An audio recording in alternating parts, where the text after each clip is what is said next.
Whoa, welcome back to my channel, sports fans. Okay, let's get into this one right here. Can you be a Michael Jordan fan and a LeBron James fan at the same time?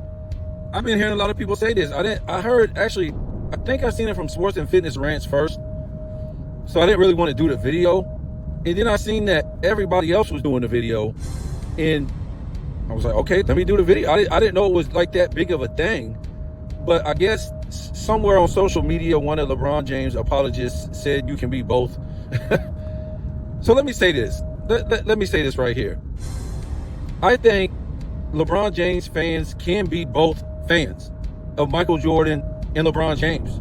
But Michael Jordan fans cannot and will not and will continue to not be fans of LeBron James, right? What's the difference? Well, the difference is that Michael Jordan fans didn't go after LeBron in his fan base first. This was brought on by LeBron James' camp, his cronies, Unclutch Sports, talking trash about Michael Jordan. And basically, when you talk trash about Michael Jordan, you're talking trash about his fans. Okay? And we all know LeBron James fans don't talk trash to Michael Jordan fans in all kinds of different ways, in Facebook groups, what do you call it, YouTube channels, platforms, whatever. The Nick Wrights, the Shannon Sharps, the people under them, whatever. But what I'm trying to tell you is, it's only possible for that to happen in a one-way relationship, because Michael Jordan fans could never be a fan of LeBron James. We just can't.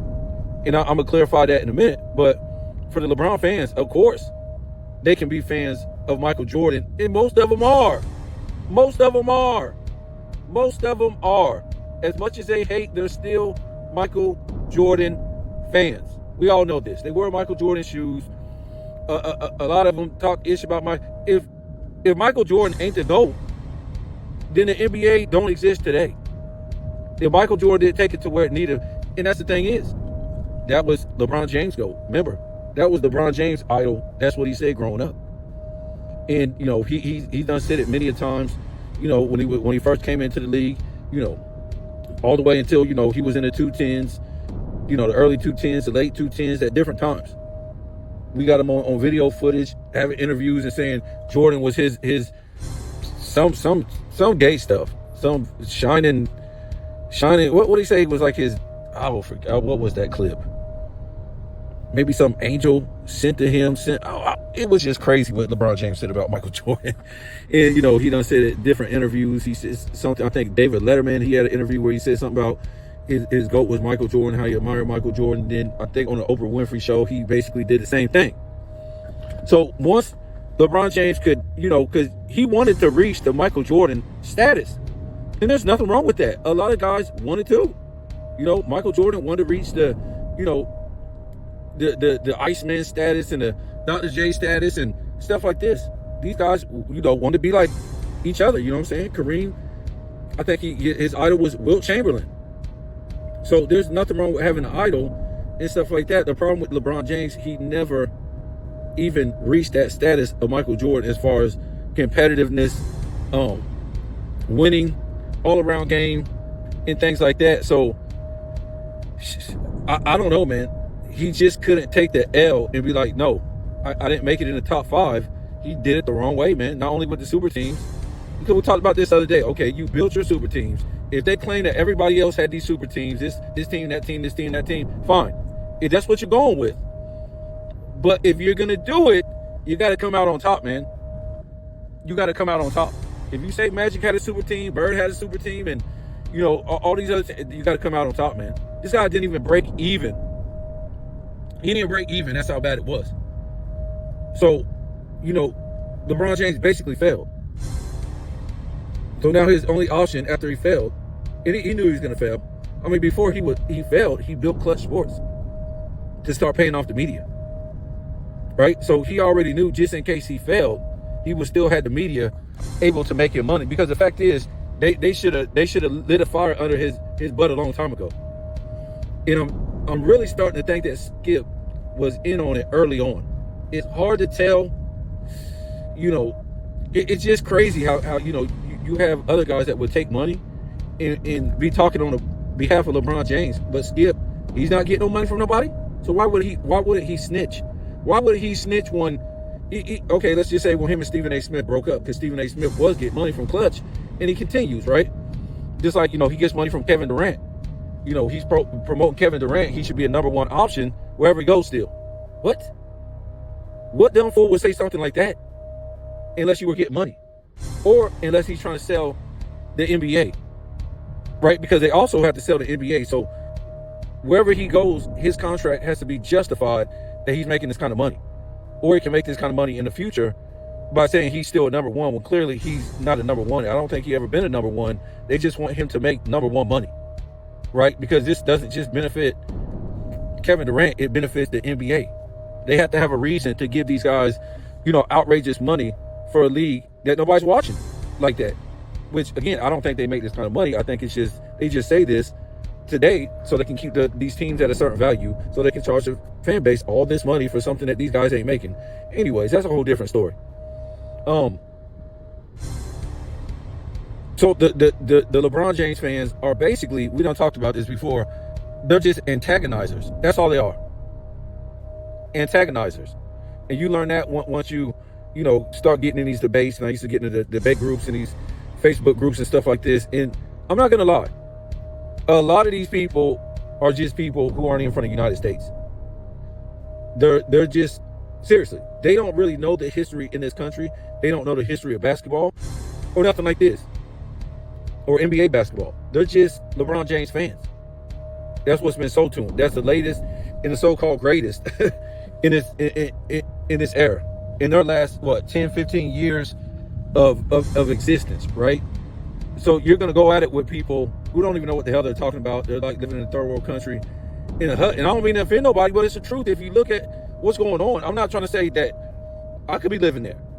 I'm not trying to blame them for living there or anything like that, but they don't know nothing about the United States. They don't know nothing about NBA history, nothing. And he's got a lot of these LeBron fans are like that. They're not even living here. They don't know nothing about the NBA. Okay? So these are the people you'll go back and forth with that don't know nothing. And they'll try to translate their language into English. And a lot of times they don't even translate right while you're going back and forth at them. And you're like, what the hell is this guy talking about? And you say, well, okay, I know now. When you look on their profile, they're not even from the United States. They're not even from the United States. And just because you're not from the United States, that don't mean you can't be a LeBron James fan. That's fine. You could be a Michael Jordan fan, LeBron fan, Curry fan, if you ain't from the United States. But at least know what the hell you're talking about if you're going to sit in a debate group and start talking mess. You have no idea what you're talking about. Okay? So at this point, I was a LeBron James fan. I wasn't no fanatic when he first came in. He was an NBA player. He was a good player. Everybody wanted to see a good player succeed. The next great, right? We want to see Grant Hill succeed. We want to see it with Tracy McGrady and, Vince Carter and Allen Iverson and whoever. But I was no fanatic. But I was a fan. And I think most people who were fans of LeBron's in the 2000s maybe were fans up until 2016. I think that's where the top blew off. Right? Even though he turned around, he did it wrong all these years and stuff like that. Nobody really looked at it cause back when we looked at it, right, and he was building super teams, when he went to Miami, when he went to back to Cleveland, and these things like that, and then he lost, we kind of looked at it like he's just not good enough. That's why he has to build those super teams. He's not that dude. He's not good enough. He's not. But nobody hated him, even though they did blame a whole bunch of stuff on his teammates, whatever. He just wasn't good enough. But nobody hated him. I think I still was a fan of his in 2016? Let me think. 16. Yeah, I was still a fan of LeBron James in 2016 until he won that comeback, and he said, "This one makes me the greatest." That's when everything changed. Because at that time, he was, I want to say he was 3 and 4. So everybody was like, what? How can you be the greatest at 3 and 4? That makes no sense. And then everything started going crazy then. And he literally got his butt stomped out the next 2 years. while not even having a number 1 overall seed in a weak East. 17 and 18 was the weakest, was like the tail end of the weakest East of all time. Now, when he already came into the East in 2003, the 2004 season, it really started to get weak. It really started to get weak. And I kind of look at guys like Tracy McGrady and who was this? Tracy McGrady and Vince Carter. Oh my God! If these guys would have stayed together, imagine that, folks. They would have dominated the East for a long time to come. And all they really needed after that was, like, you know, an official point guard that was good. He didn't have to be all-time great, but just like good. That's all they needed. But, you know, they were thinking about money first instead of championships. And that's what they got. They got money, but they didn't get no championship. So, we're not. That was it for me. And then I started going into these Facebook groups about the same time. And they just were dissing the hell out of Michael Jordan about that time, 2017, 18. Because it was really over. Because we remember Nick Wright made the case in 2016 after they won it, the Cavs, that LeBron James was the greatest of all time because Michael Jordan never did that. And it was just like, laugher, because nobody was taking that serious. Nobody was taking that serious. Nobody. I don't even think Shannon Sharp did. But, you know, Nick Wright did for some dumb reason, and he proceeded to get smoked in 2 straight finals. Okay? And then was 3-6 in the finals with 6 finals blowout losses. That's right. 6 finals blowout losses. Never seen a game 7 in any of those losses. Never seen a game 7 in any of those losses. That's weird, ain't it? Ain't that weird? He never went to a game 7 in any of those finals losses. Wow. He almost got beat another finals blowout loss. If Ray Allen didn't hit that shot, that would have been another one. Well, no, I won't call that a blowout loss because that went down to the wire in that 6th game. What I call finals blowout loss is not just because it's you lost in game 6 and you didn't see a game 7. It's the fact that, you know, in those 4 quarters where they lost, in all 6 finals losses, it was over. The beginning of the 4th quarter or halfway through it, it was over. And LeBron James was just out there stat padding. He was basically over. That's why I call it 6 finals blowout losses. In 13, I wouldn't call that, even if they lost, it went down to the wire. None of his losses didn't go to game 7 or down to the wire. None of them. Which one went down to the wire? Where the last game of the series of all 6 losses came down to the wire? I can't think of none. Nope. Can you think of any? Where LeBron James, it was like within 2 minutes to go and they had a chance to win it. I can't think of none of them. I'm talking about the ones he lost. Anyways. So yeah, most people, I don't think there was no LeBron haters as what they are now, as far as the way we don't expose his career inside and out.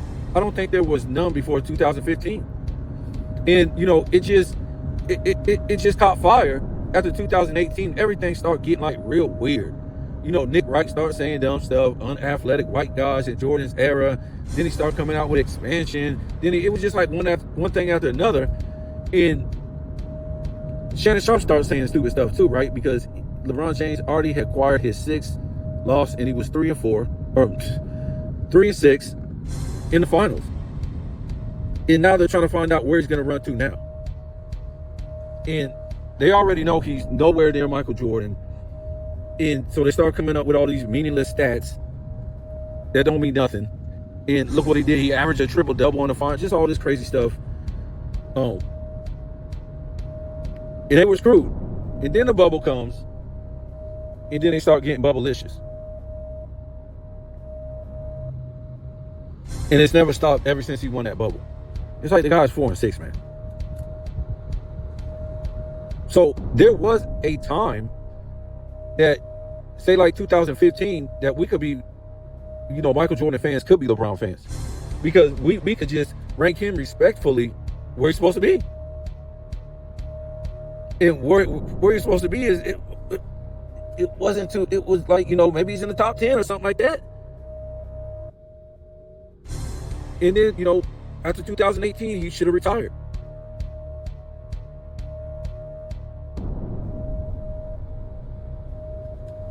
And then maybe guys would have thought, maybe he is in the top 10. He's 3-6, maybe not.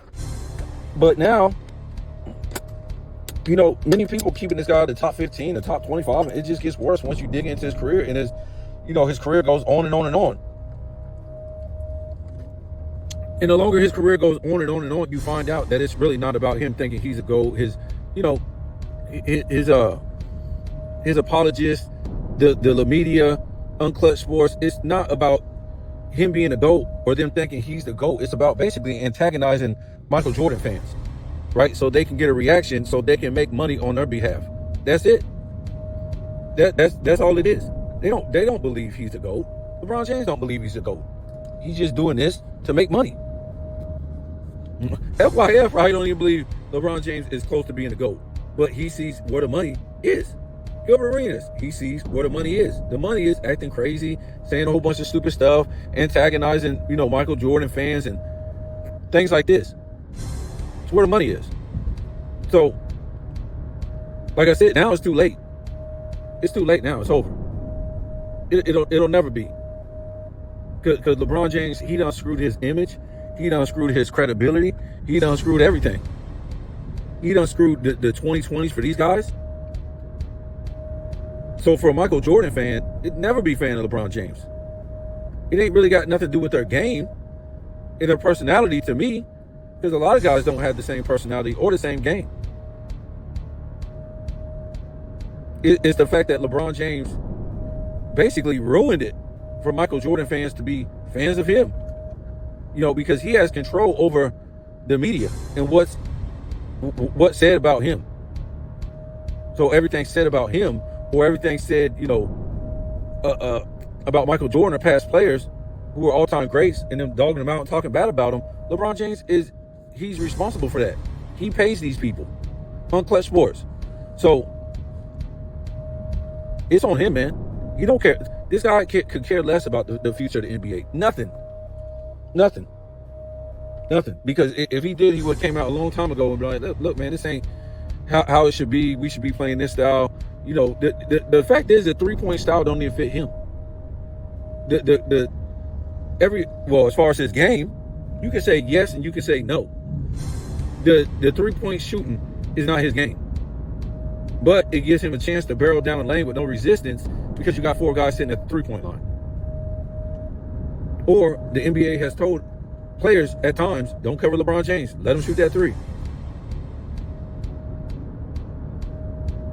So, I don't even know who can be a LeBron James fan at this point. People who don't know basketball, people who don't care about basketball, people who don't care about, competitive sports. You could be a fan of LeBron James. Carrying, traveling, whining, flopping, building super teams, saying all this stupid stuff. You're a fan of that? Wow. Well, I guess you can be if you just like a clown act. Because that's basically what this guy's career has turned into, right? A comedy skit, a clown act, all this. Oh, if I can't win, I'll just act like a clown. Oh, great. oh, great, LeBron James. That was his second career, right? Acting like a damn clown. Because he couldn't win like the other guys. He couldn't do it right like the other guys and win. All these people that he's like a Magic Johnson. Well, he should have led his team to all these championships like Magic Johnson. He should have been able to get one good guy and lead them to championships like Magic Johnson did. Or get some, free agents, some guys from the draft. Oh, man. Yeah, James Worthy, man. Bro, just because you get some guys from the draft that was high draft pick, number one draft pick, that means nothing. They could be a bust. They could be a bust. We done seen this before. It's about how you maximize these guys. LeBron James said he don't have time to maximize no guys from the draft. He needs guys who are already top tier guys, right? He either needs to play with number ones or number twos. I'm serious. Most of his teammates are number twos on other teams. And don't get it mixed up with like super teams where they got like, two number ones. I'm talking about a role player. Can be a number two. That's who LeBron James plays with a lot of times. And I'm not even trying to say, okay, they're Hall of Fame number twos. No, just because you're a number two, that don't mean you're a Hall of Fame player. Not every great player wins a championship. Okay, but a lot of those guys are number twos. Let's just say, okay, we talk about Alonzo Mourning and what's his name? Alonzo Mourning and Tim Hardaway. To me, those are two number ones. So you really have to dig deep. But who's the number two on that team? Well, I think it was back then Dan Marley, right, on that Heat team. So that would basically be a number two. Like Portland. If you take Portland, who's the number two? When Clyde Drexler was there. Well, that would be Terry Porter. Terry Porter would be a number two. You get what I'm saying? Scottie Pippen is a number two. Now he turned into a Hall of Famer number two. He's a number two. Let's see, when Shaq went over there to Shaq ended up going over there to what was it? To LA. Okay, you could say Nick Van Exel is a number two. He's a number two type of guy. You get what I'm saying? LeBron James done played with all kind of number two role players in his career. He's always got to have these people. Either they're a number one like him, a number two. That's it.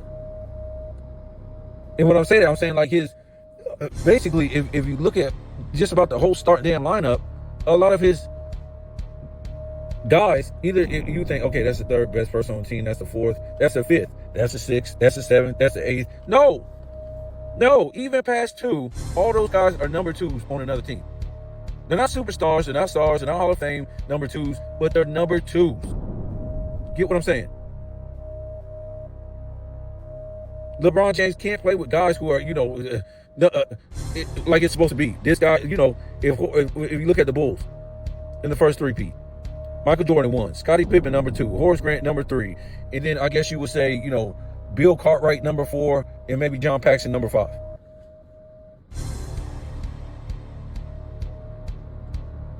Horace Grant can't be a number 2 on no other team. Just can't.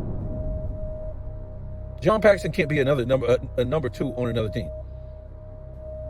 And I don't think Bill Cartwright could. Maybe when he was younger, I don't know. But when you look at LeBron James teams, always, whether it was in Cleveland the first time, when he went to Miami, went back to Cleveland, in LA, he always, his whole, probably 1 through 7, 8, most of these guys on that team could be a number 2 option on another team. Now, again, I'm not trying to say Hall of Fame number 2 option, but they could be number 2s.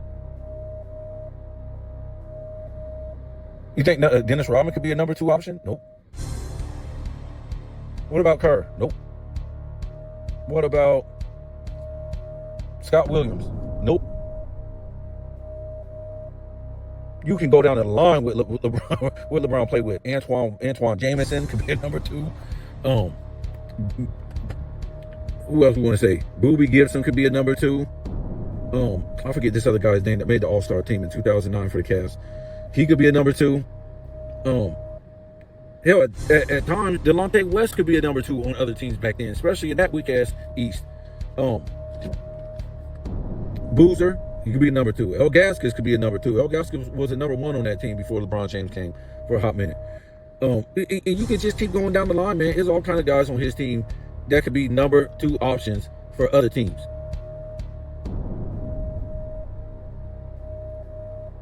And you can go with the Miami Heat. You can go back to Cleveland. J.R. Smith could be a number 2. Right? A lot of those guys that he played with that you would think were like 3, 4, 5, 6, 7, 8 option. No, they could be number 2s on other teams. That's how deep his team had to be. Because he has so many damn flaws in his game. Everybody has to pick up the slack for this guy. And he's not a leader. He was just a good player, but he's not a leader.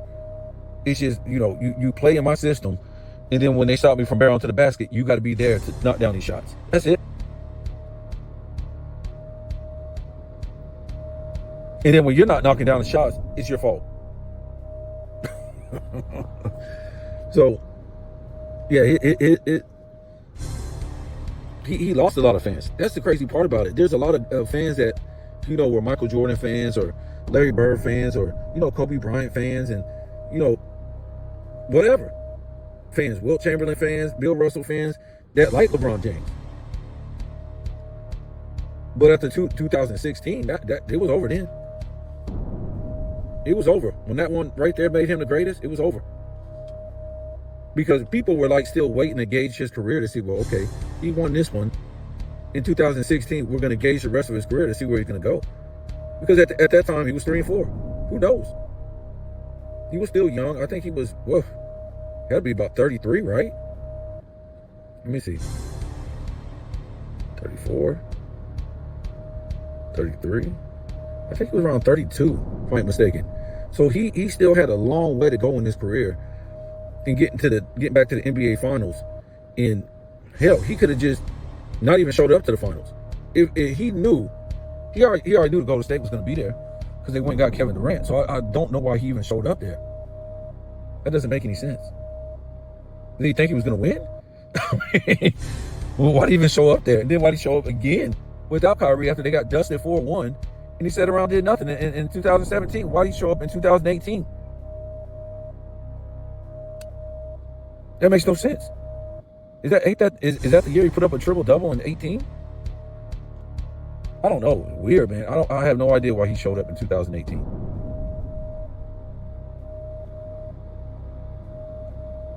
But yeah, LeBron James, his fan base is very small, especially in the United States. Is very small.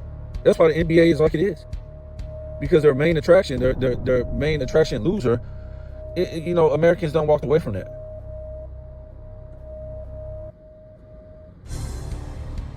So, of course, again, LeBron James fans, yes, they're obsessed with Michael Jordan. Yeah, a lot of them are still Michael Jordan fans because there's really nothing to look at LeBron James for as far as greatness, except for some longevity against some skinny three-point shooters that don't play no defense.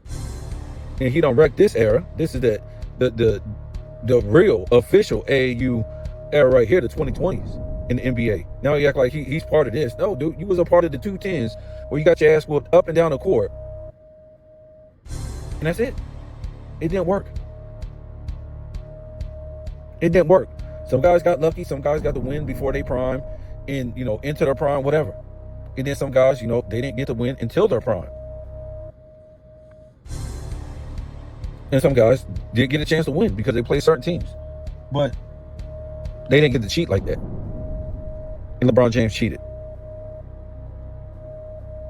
And I don't know, man. The NBA is, you can't put all the responsibility on LeBron James. You got to blame the NBA. You can blame LeBron James all you want. The NBA is its own product.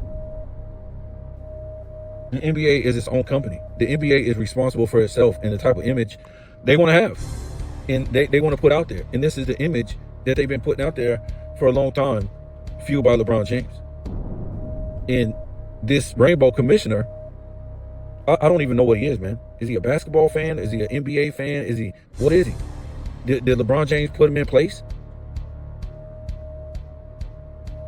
That's why I just can't even believe Michael Jordan would waste his time and come back to this trash. For what?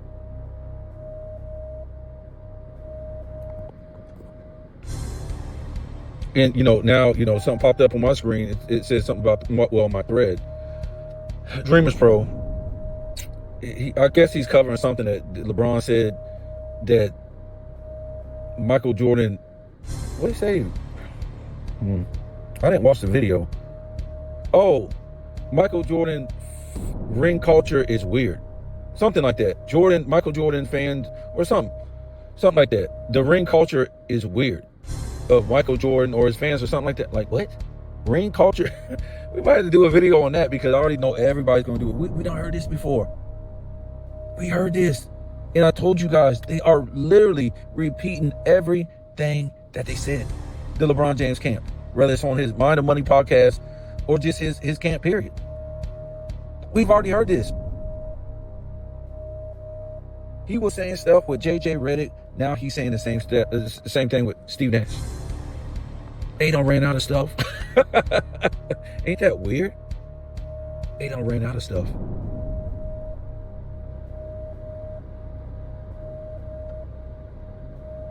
And they say a whole bunch of, stupid stuff in the first place. Like, oh, Michael Jordan couldn't beat this team. He wasn't supposed to. He wasn't favored. And nobody was even like tripping when LeBron James couldn't beat, San Antonio in 2007. It was the fact that this guy melted down. And now they got this new thing. Oh, he won the favorite and only won finals. What? See, what I'm starting to get is when they say he wasn't a favorite with super teams. Because he never played a super team. Never. There's no 3 other teams' #1 franchise players. That's a super team. No, not guys through the draft. Not you played with another superstar, and then you played with a whole bunch of other guys that were drafted to that team. That's not a super team.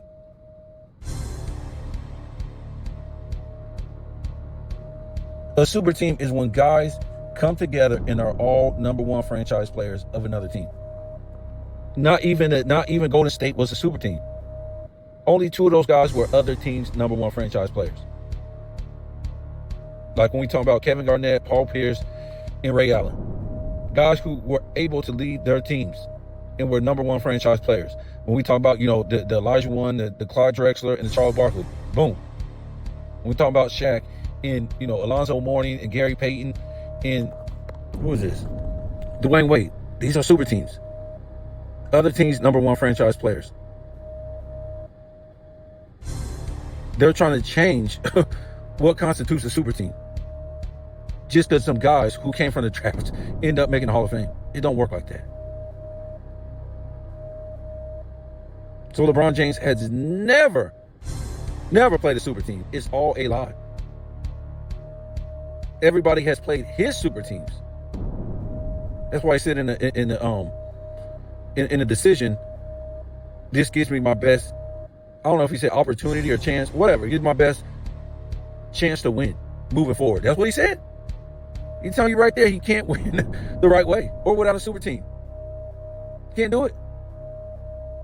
Him without a super team is just another dude in the history books going to the finals and maybe losing a lot. And maybe being the ultimate choker on top of that. Imagine if he never built a super team. I think he would get to the finals if he stayed in the East. No problem.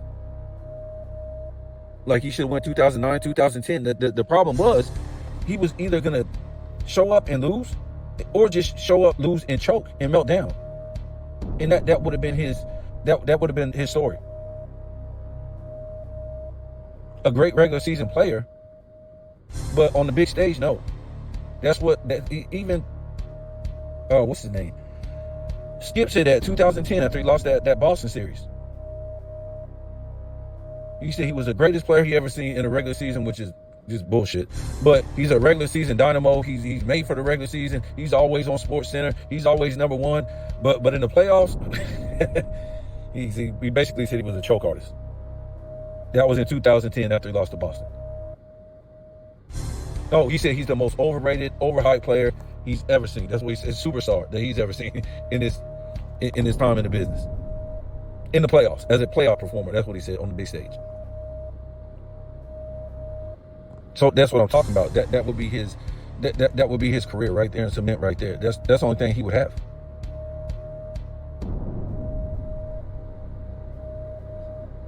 A great regular season winner in choking in the finals. Like I said, I think he would have, if he would have stayed with Cleveland, no problem. I think he would have went to the finals a lot of times, but he would have kept losing to the West because the West is where grown men were playing. These dudes were more fundamentally sound, more disciplined, everything. That's what the West was, and you had to be. You didn't have to be that in the East. You might have had maybe like 1 or 2 players could be like that in the East. One or 2 players on your team could be like that, fundamentally sound and stuff like that. But in the West, the whole damn starting 5 had to be.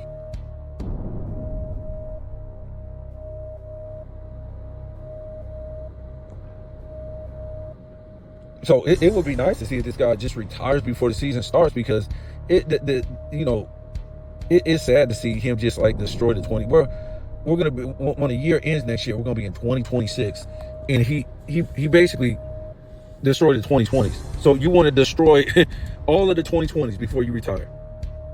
You ain't winning. You know, these guys have to play a non-competitive era of three-point contest. They got to worry about your shenanigans. You ain't boosting the ratings up in the NBA. People continue to walk away. All this stuff, man. It's just sad to see. Because his opportunity was to win in the 210s, and that was his time. But none of this stuff never happened. Now he's trying to destroy everybody else. He's trying to destroy Joker's era, SGA's era, Tatum's era. And like I said, you can't blame him solely. It's the NBA. He's basically destroying what we should be knowing about Tatum, SGA, Anthony Edwards, Joker. You know, a lot of these guys like this, Luka, we should be knowing their personalities, who they are. But instead, everything is a comedy. Everything is a joke.